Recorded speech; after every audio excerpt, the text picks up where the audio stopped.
All right, all right. Hey guys, welcome back to the Underground.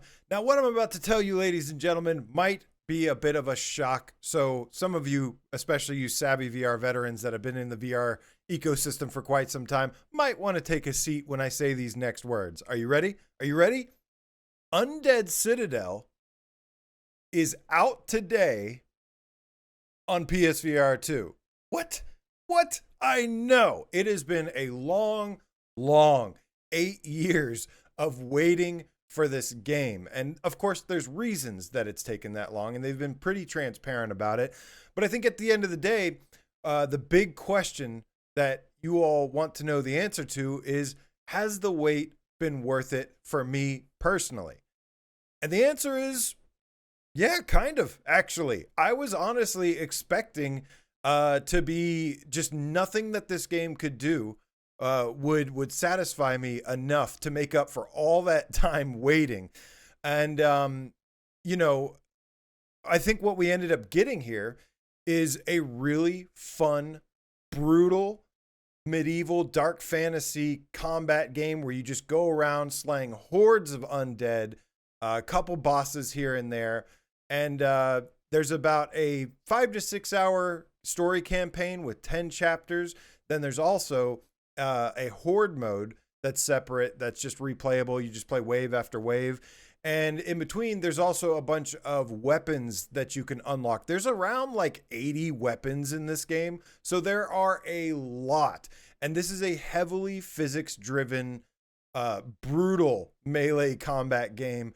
So having all those weapons and everything to choose from is pretty nice. And you basically unlock the weapons as you go through the campaign. Every time you pick one up, it unlocks it, and then you can choose to select two weapons going into the horde mode. So nice little system there, nice little incentive to maybe go back and go to the campaign and search around for some secret hidden weapons or try to obtain them there. And then you get to, the reward is you get to go use them in the horde mode. And yeah, man. So let's go ahead and break down and check out our full review for Undead Citadel, which is out on PSVR 2 today. So first up, we've got the graphics. Graphically, there's two different options you can choose from. There's 90 native hertz, and there's also 120 frames reprojected. I personally like the 120 hertz reprojected mode because, so funny story, real quick sidebar here. The game was originally 120 reprojected, and then because we typically like games with 90 native, some people are very sensitive, can't even play games with reprojection, and so everybody asked for a 90 native mode. Well, what they ended up doing was swapping the 120 mode for the 90 native. I mean, props to them for listening to the community. That's definitely, that means a lot to us whenever, you listen to the things we want and everything. But here's the catch, is that mode actually ended up stripping away a lot of the graphical fidelity and causing a bit of an issue. So luckily, right at the last minute, they actually re-implemented the 120 reprojection mode. And oh my gosh, the game actually looks like how I had hoped for it to look. I am not really sensitive to reprojection. I think it's even harder to tell when it's a dark game. I think that's mostly noticeable when it's a bright colored, really heavily saturated in color kind of game, and it's really bright, and it just, the ghosting is way more noticeable. It is definitely noticeable here with the reprojection mode, but it's so dark, and honestly, it's like, it's something that I can easily phase out of my brain. I have to kind of actually look for it. So when it comes to the graphics mode, I actually highly recommend trying the reprojection mode first. And if it makes you uncomfortable or anything, then do the native mode. But fair warning, the native mode has a lot of the graphics stripped out, and a lot of the high quality textures, reflections, lighting things, all that polished, good looking graphical goodness has been stripped down. It's downgraded, and it ends up looking a little bit like a Quest 2, like I'd say like a Quest 3 game. And I honestly didn't really like that at all. I'll take reprojection with the highest graphical fidelity possible, especially in darker games like this. So that is my recommendation. Now, like I said before, the game has 10 chapters for the story mode. It takes about 5 to 6 hours to beat. And you're basically going around village to village and making your way to this citadel. You kind of start out in the woods, and then you're just slowly working your way. You get to the town, and everybody's gone, and the whole town is, all these towns are dead, and everything's abandoned. And the character you play as has some pretty funny lines. He's like this gross, stupid, like just barbarian dude, and it fits the role though. Like, I say that as in a complimentary way. Like, I actually liked his voice actor, and I liked most of his lines and stuff. Just a little, just a nice little touch here and there, but he's just like saying like, "Where the hell is everybody?" and all this stuff. And then you, shortly after that, you encounter your first undead, first of many, I should say. And yeah, the undead in this, I think, are really, really cool. I love the art style of the game overall, especially after the reprojection mode was added back. It really lets the art style shine here. I love dark, gothic, brutal, medieval games like this. So, and it's not really one that we have a ton of in VR. So it's really nice to have this addition to the library. I think we needed a game like this just to kind of bolster the library, the variety, a little bit more. And but like I was saying, man, the undead in this that you fight are pretty cool. There's a nice, like, decent variety of them in the way they look. So it's not, if there's one pet peeve I have in some of these games, is like where it's the same NPC, like standing literally side to side, or sometimes even clipping through each other, walking at you. That is like that has become a pet peeve of mine in some of these games. Like Zombie Army did it. It got away with it more in Saints and Sinners, but it was still something I noticed. I'm like, they're twins coming at me. This game does a pretty good job of, there'll be some that look similar, of course. They reused a lot of the same ones, but there's a good variety of them, and they mix them in really, really well. But dude, this game is all about the combat. The combat is where this game truly shines. So if you are really into physics-based melee combat like Swordsman, Legendary Tales, Saints and Sinners, this is something that you definitely want to check out because it's going to be right up your alley. And not only is the physics-based combat pretty good, it starts off a little slow because you're kind of like, you're kind of learning the ropes, and you're starting out with really weak weapons. So it seems a little kind of like iffy at first, but as you get better weapons and you get more accustomed to the gameplay and everything, man, it really starts getting awesome. And the types of just brutal combos that you can do in this game are pretty exceptional. But yeah, in terms of brutality, there's a really good dismemberment system in this. You can do everything from chopping off their arms, chopping off their legs. You can chop them in half. I mean, I don't know how many undead lunged at me, and I took swords and just went like this and just sent them flying in 2 different ways. That is incredibly satisfying. But on top of that, there's also like hard-edged weapons like hammers and other things that you can literally like first break their helmets open, and then you can smash their heads in, and they just crumble into little pieces. And it is extremely satisfying combat. I would say some of the best melee combat that's out there on VR. And I think that's obviously that's one of the reasons this game has taken so long, is because they did go back, and about halfway through development, they completely redid their physics engine and everything, retooled everything, and that caused several more years of delay. But I ultimately, with the results here, they speak for themselves. I think it was the right decision. I don't know how the physics were before, but whatever they've done here is fantastic and feels really, really good. And I really like that not only there's good physics based combat, but there's also a lot of good like physics based interactions within the environment. All sorts of different things that are actually kind of impressive. Things like taking a candle and, you know, holding it up, like grabbing a candle out of the environment and then lighting it on a fire somewhere, and then using that candle to light some other like bushels of fires and stuff elsewhere. There's a lot of little surprise things that you can kind of interact with that you may not notice at first, but it can aid you in gameplay and help you out. But it's also just cool. You know, I think that's obviously one of the strengths of VR is what some VR games may lack in like depth and content and everything. What you get in return in best case scenarios is you get like really highly interactive environments. And I think that there's a lot of stuff to touch and feel and interact with. And the haptics feel pretty good too. So gameplay wise feels really, really good. So as I said before, I really like the undead in this. My favorite thing about this game that I wasn't expecting is how zombie-like they feel. They, of course, are like these undead warriors, so they do have like weapons, axes. You can see one with a bow and arrow there. But I love how they still, at their primitive core, act like these just rabid zombies. And if you slice off their arms and legs, they just start just crawling towards you, and they're like, "Arr," and they like bite you and stuff. And it is so cool. It's a nice little zombie element that I wasn't expecting in this game.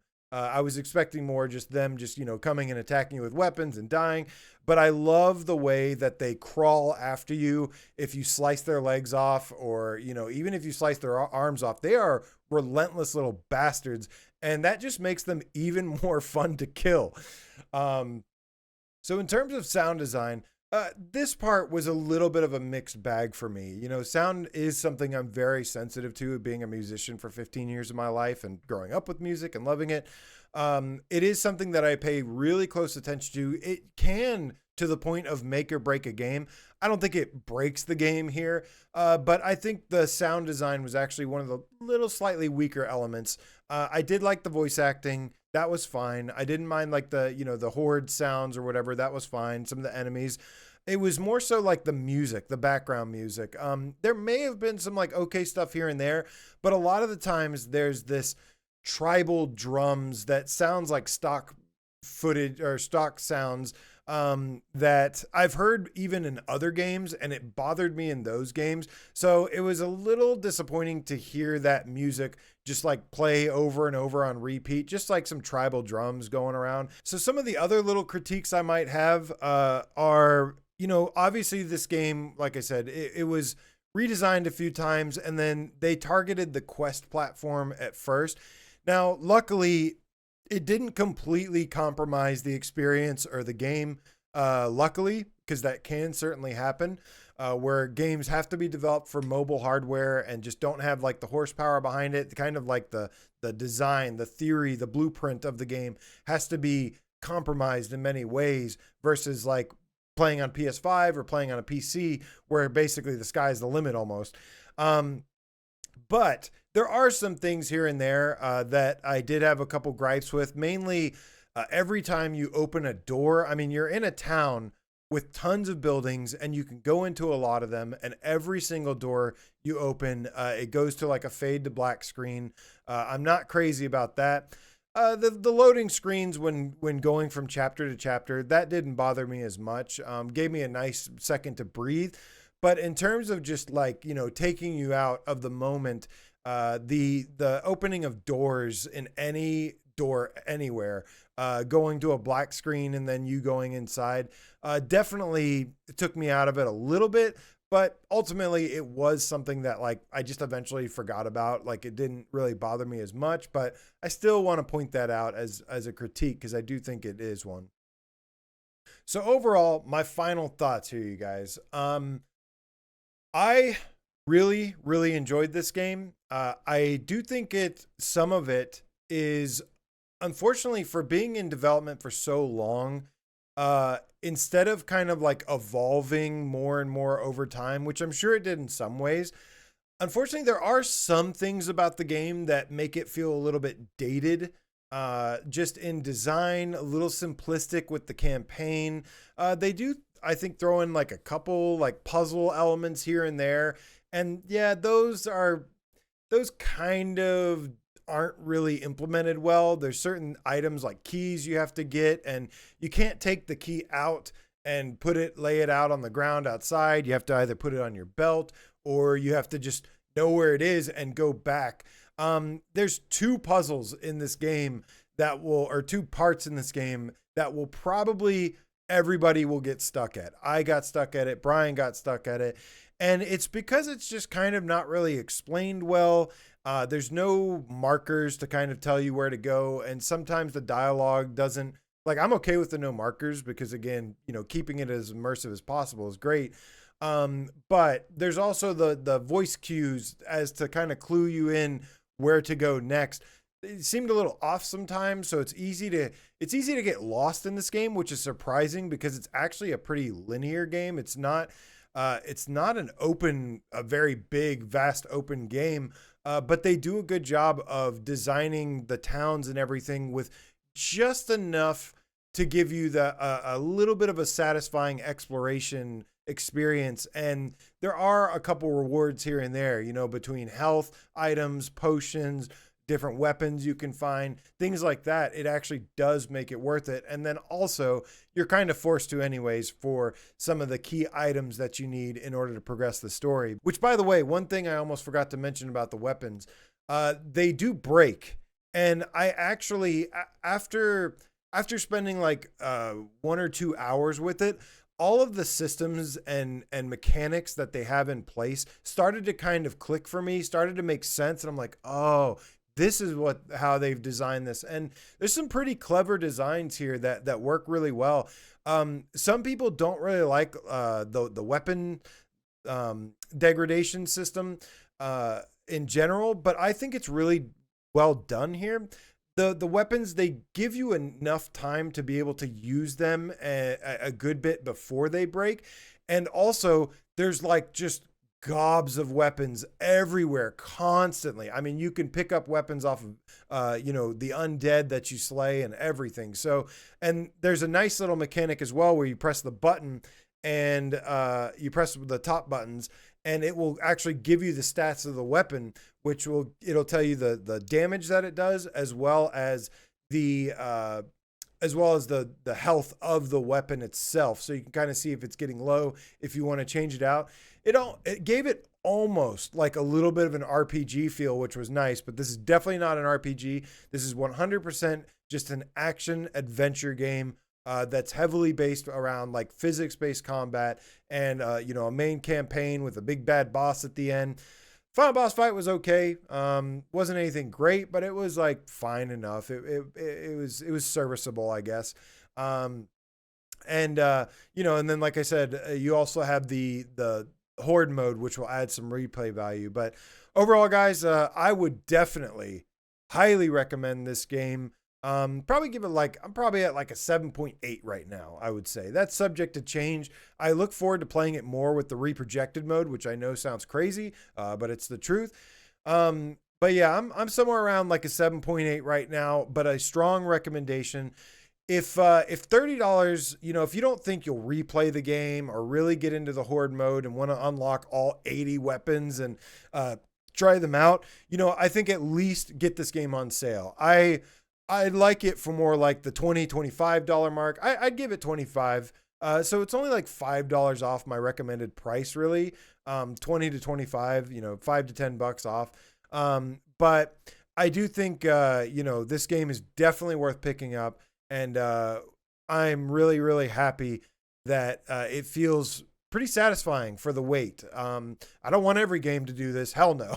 You're not all going to get free passes, but this is kind of a special case because the game really resonated with me in a lot of ways. And like I said, it's not going to blow you away with the campaign or anything. It's just basically going from town to town, slaughtering hordes, and then, finding a secret item needed to progress, like a key or a gate, lighting fires, burning barricades, things like that. But it was simple enough. It gave me a satisfying kind of a satisfied feeling by the end of it. So, like I said, I think this game, guys, I think I would highly recommend picking it up or picking it up on sale. And yeah, man, welcome to the PSVR2 library. Finally, Undead Citadel. Thank you guys so much for bringing the game to us. Thank you so much, everybody, for watching this review. I hope you enjoyed it and found it useful. Of course, thank you to all the Patreons. Support me on patreon.com/PSVR Underground. Also, those that go to VR-rock.com, use the promo code AJPSVR, get yourself some prescription lenses. You guys are the absolute best, and what an amazing day for VR, as you are soon about to hear. So stay tuned for more announcements and interactive chat coming up. Love y'all. See ya. Bye-bye.